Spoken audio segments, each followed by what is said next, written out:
Hey there and welcome to Creative U Art Lesson Crates. This is Karen and I'm going to be your instructor today for our Frozen lesson. Frozen is one of my favorite movies for Disney. I love the characters. I love the innocent romance in it. I love the sisterly bond. It's just such a wonderful movie. I saw it at least 8 times at the theater. I claimed that it was because my daughter always wanted to watch it, but it was because I wanted to. So what we're going to do today is we're going to draw the frontal view of Elsa and Anna, but we are going to split them. And the reason we're going to do this is it makes it a little bit easier to draw because you don't have to worry about the symmetry of their faces. You don't have to get the eyes just right on Elsa's face, or the hair, the braids on Anna, because you can only see one. And so you can really perfect that one and not stress too hard over having to get the other one done. We're going to be using a very thick piece of paper, which is an archival paper, which means it won't yellow as quickly through time. We're also going to use a pencil and a permanent marker. So we're going to go ahead and get started. I'm going to pause this video for just a moment to get my area all set up. You do the same and we'll meet back here in just a second. Alright, so first thing we want to do, clear our area. We want to determine the center area of your paper. You can draw a line or you can just imagine it, but I did a very faint line so that you can see. It can be erased, so don't worry about that. And then what we want to do is we want to mark in where our heads are going to go. Now for our photo, our inspiration piece, their faces are not very large because we need room for their braids. The braids are a key feature on both of these girls, and so we want to really make room for those. So first I want to just do a semicircle on both sides. That's going to give me the basic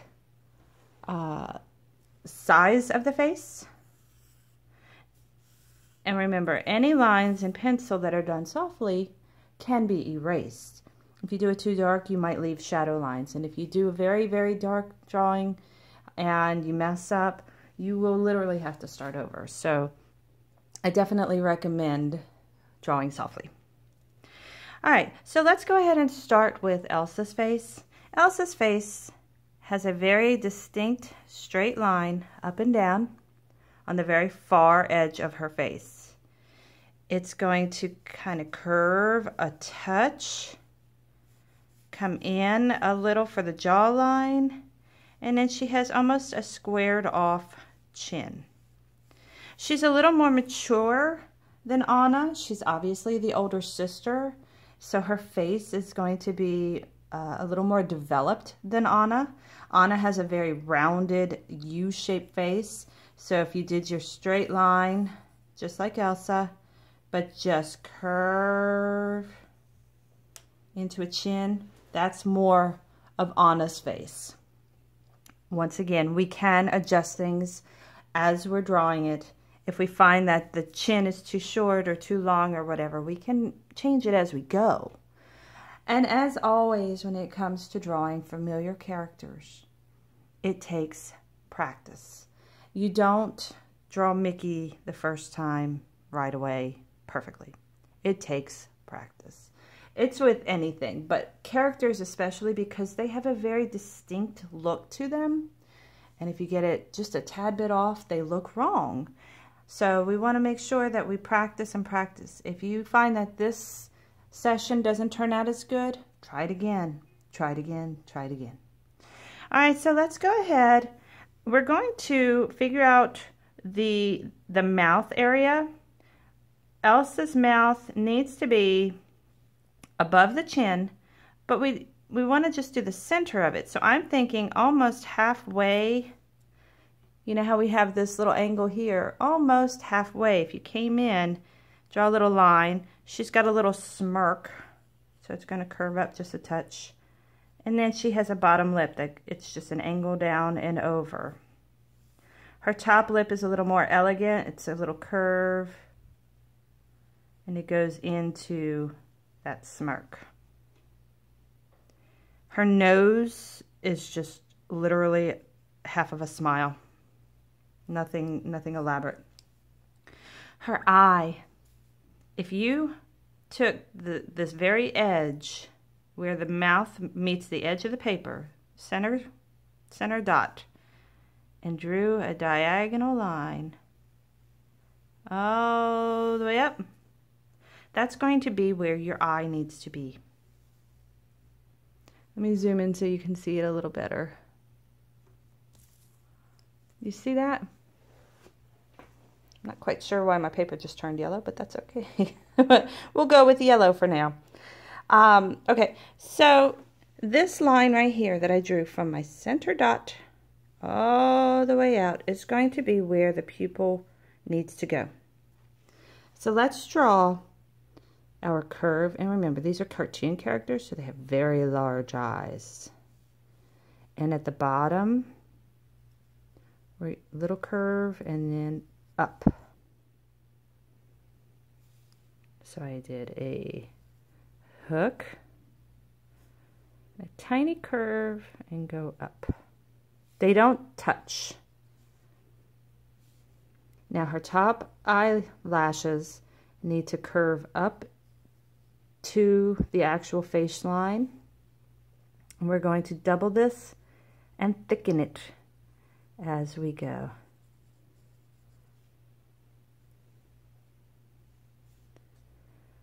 The iris and the pupil cannot fully be seen. She's kind of heavy eyelidded, and so we're going to do just a partial circle, partial pupil, and let's give it a shine. We need an eyelid, just a little line to suggest that it's an eyelid. And then she has very expressive eyebrows. It's just a loop, twist it up, and we're going to bring it back down to 1 point.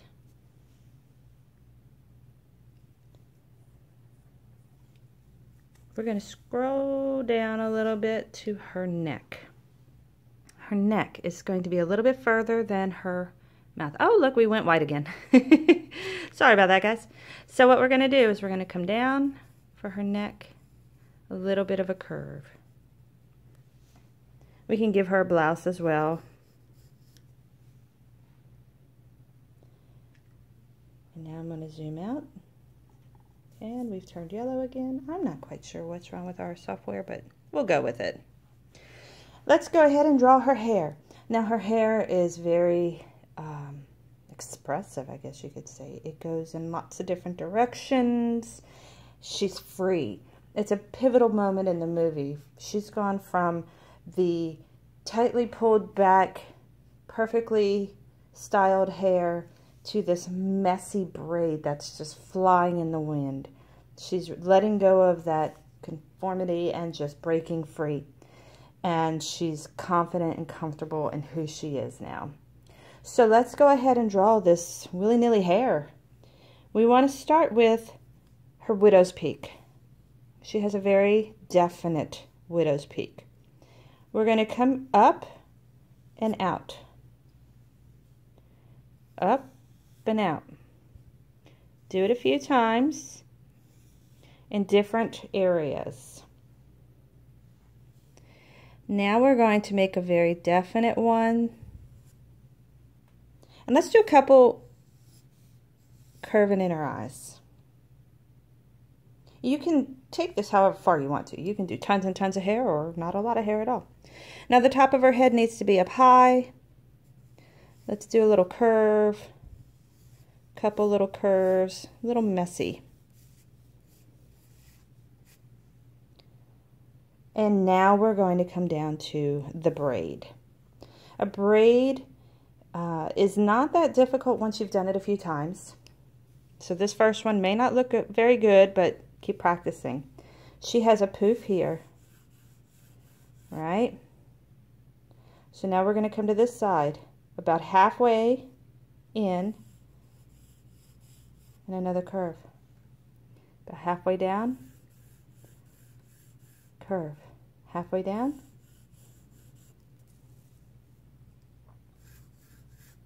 Halfway, halfway. And then we're going to just meet and do a ponytail at the end.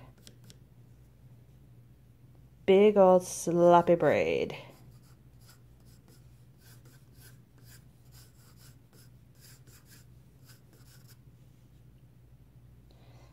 And if you want to add a little bit of a shoulder, you can. So there is Elsa. Now notice her eye in here and her eye here. This one's a little bit more hooded. And the reason is I have a lot more of this circle showing. She has partial circle showing. She's more of a semicircle. This is more of almost a full one. So if you want to go with a more, for lack of a better word, seductive look, bring this down a little bit. And that's going to be her eyelashes. And that's going to help her be a little bit more seductive. All right, let's do Anna, who is my personal favorite character. We're going to put the mouth in about the same spot, but her mouth is a little more playful. She has less of a smirk and more of a smile. Let me zoom in for you. The bottom lip literally comes from the corner, and the top lip is thin. And we can tweak it as we go. Her nose is a little more bulbous. It's a little bit of a smile with a little shadow right in there for the booger hole, I guess you could say, the nostril. And then we're going to give it a little bit of a parentheses.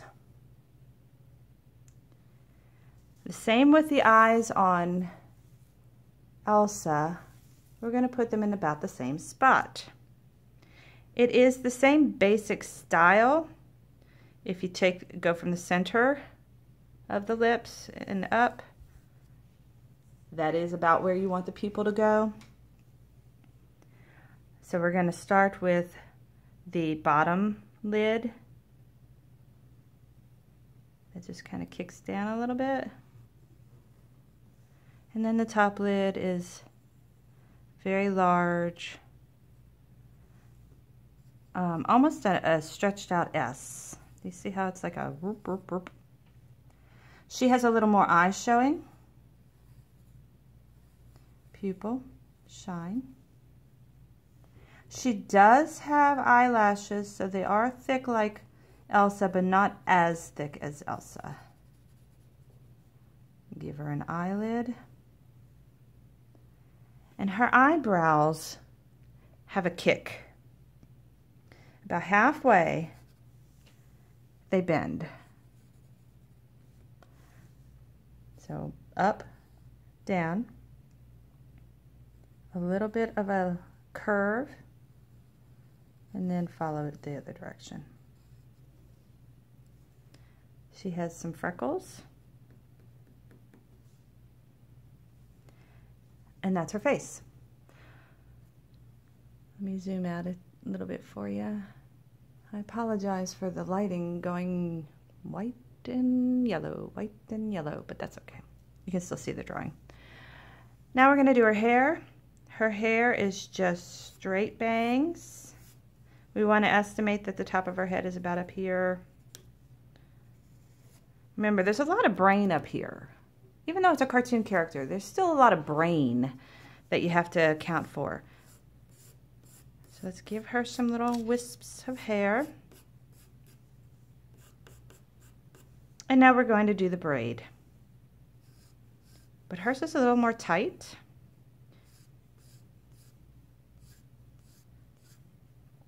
I just did some curves and a curve. You can't see this side yet.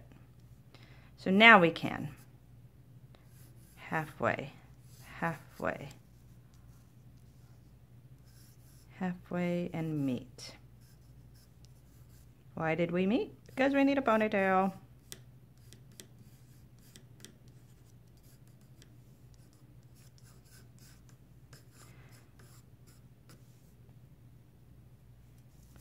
We can go ahead and draw her neck in there and her shoulder. She's wearing that, the wrap, so it does that. And maybe you can even see it curve up because it does shift up.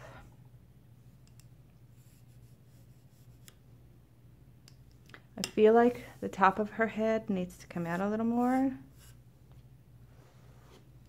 Maybe a couple little wisps over here. So let's zoom out.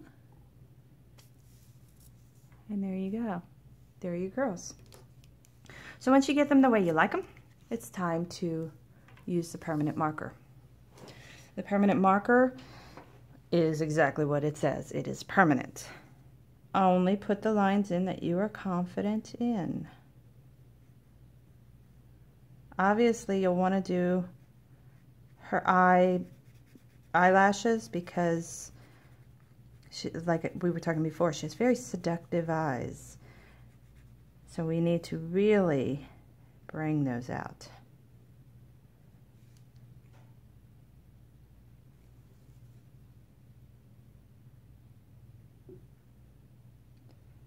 Color it in. That's the pupil. Pupil is dark. And here is the iris. Eyebrows are very dark as well. I'm going to turn the paper a little bit so I can reach it without covering the majority with my hand.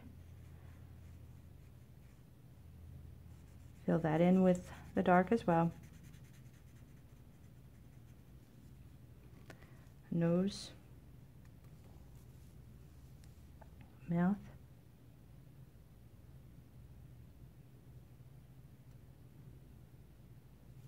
face. One smooth line. Use your whole hand going up. You don't want to mess it up. You see how I did that?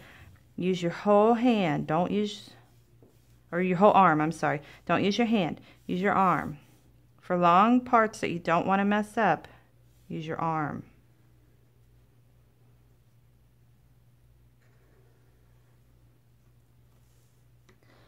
All right, so I have her face done. Now I need to do her hair. Well, she's got a lot of wispies in there, and I don't want to do each and every wispy. So what I'm going to do is I'm going to find my focal point wisps. Come down here. Maybe 2 or 3 wisps. Draw a ponytail holder. 1 or 2.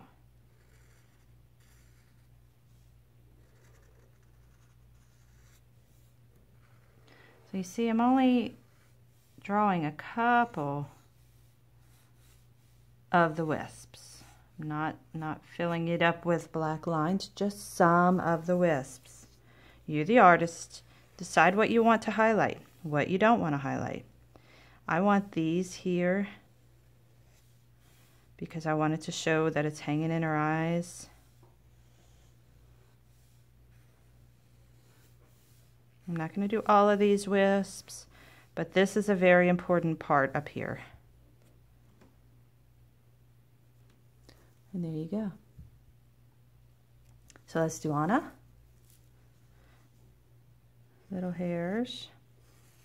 There's no right or wrong way to outlining other than try not to create too many new lines. What I like to tell my little kids is that if you pretend your marker or your pencil or your pen or whatever you're using to outline is your train, your pencil lines are your tracks. Keep your train on the tracks.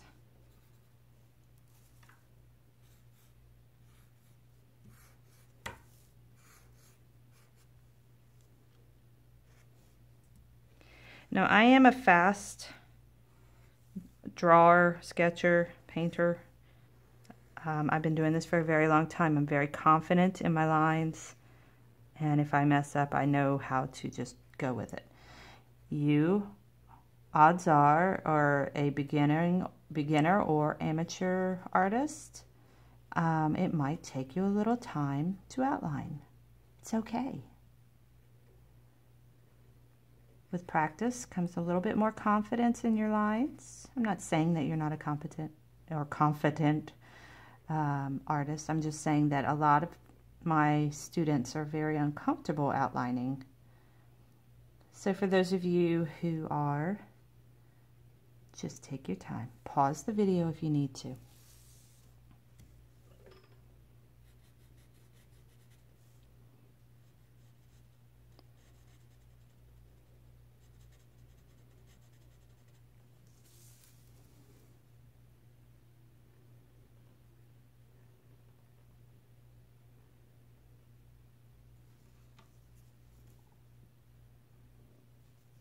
Okay, so there are my sisters. Now you can erase pencil lines that you don't like. Absolutely, more than willing, able, capable, whatever, to be able to change this up however you want to. You can add color if you want to. You can pencil color it, Sharpie it, marker it, paint it, however you want to. I like the pencil lines. I think that shows that it is a drawing. I like the black and white. I personally would just sign this and call it done. You may decide you want to do more. Totally up to you. But I do want to thank you for joining me for your Frozen Elsa and Anna drawing. I hope you enjoyed it. Keep practicing. Keep sticking with art. It's such a great outlet. I do recommend it to anyone and everyone, no matter what the talent or lack of talent. I mean, it's so good for the soul. So thank you for joining me, and I look forward to working with you real soon. Have a good day.